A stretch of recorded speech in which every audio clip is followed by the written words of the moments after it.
అయితే ఆత్మ సంబంధమైన పరిచర్య అలాగే కాదు. ఆత్మ సంబంధమైన పరిచర్య ఏం చెప్తూ వచ్చిందంటే, నిన్ను ద్వేషించిన వాడిని నువ్వు ప్రేమించడం. ఆత్మ సంబంధమైన పరిచర్య ఒక చెప్పు మీద పడితే మరొక చెప్పు చూపమని చుట్టూ వచ్చింది. ఉన్నామన్నా ఇక్కడున్నా కంటికి కన్నం పంటికి తోదని పరిస్థితిలో ఉన్నప్పుడు ఆత్మ సంబంధమైన పరిచర్య ఏం చెప్తూ వచ్చిందంటే, ఒక కుడి చెప్పు మీద కొడితే ఎడం చెప్పు తిప్పమని చెప్పుకోవచ్చు. మనకి కోపానికి ఒక రోజు రావచ్చు, రెండో రోజు ఒక రోజు ఉండొచ్చు, రెండో రోజు ఉందని ఆత్మ సంబంధముడు అక్షరానుసారమైన పరిచర్య కష్టంగా ఉంటే ఇంకా బహు కష్టమైనది ఏంటంటే ఆత్మ సంబంధమైన పరిచర్య.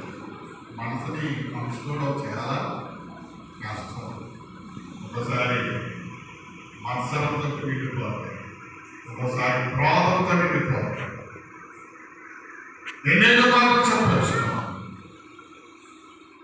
ఎవరు ఆత్మీయంటే మొదటి కొరింథీయులకు రాసిన పత్రిక 13వ అధ్యాయం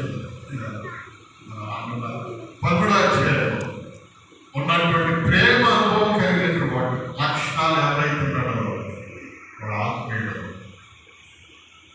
ఎంతైనా ఎన్నైనా చెప్పవచ్చు, ఆ ప్రేమ లేకపోతే నేను వ్యర్థుడినే.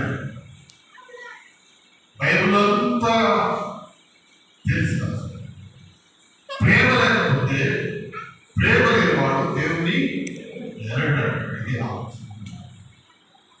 కాబట్టి ఆత్మలో ప్రేమ, ఆత్మలో ఆరాధన.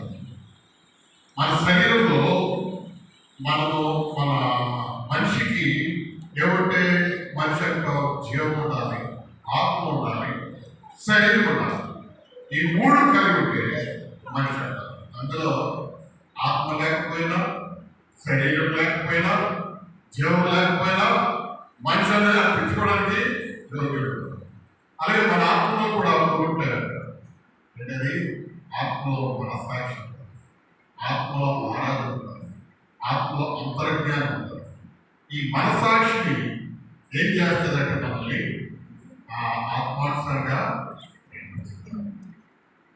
కాబట్టి మనం పాపం చేయాలన్నా, దేవుడికి వ్యతిరేకంగా పోవాలన్నా ఈ మనసాక్షిని వ్యతిరేకించే పోవాలి తప్ప, మనసాక్షిని వ్యతిరేకించే పోవాలి తప్ప మామూలుగా ఉంటుంది. మన పాపమని గద్దిస్తారు తప్ప ఆ గద్దికులకు లోబడి ఉంటుంది. అందుకనే ఒకసారి కొన్ని మాటలు నెరవేర్చలేనటువంటి వారు దేవుడు అడగాలి, ప్రభా ఇది నాకు కఠినంగా ఉంది, నెరవేర్చలేదు. ఆయనే ఈ మార్గాలను సరళం చేసి దేవుడి మాటలు మాట్లాడుకోవడం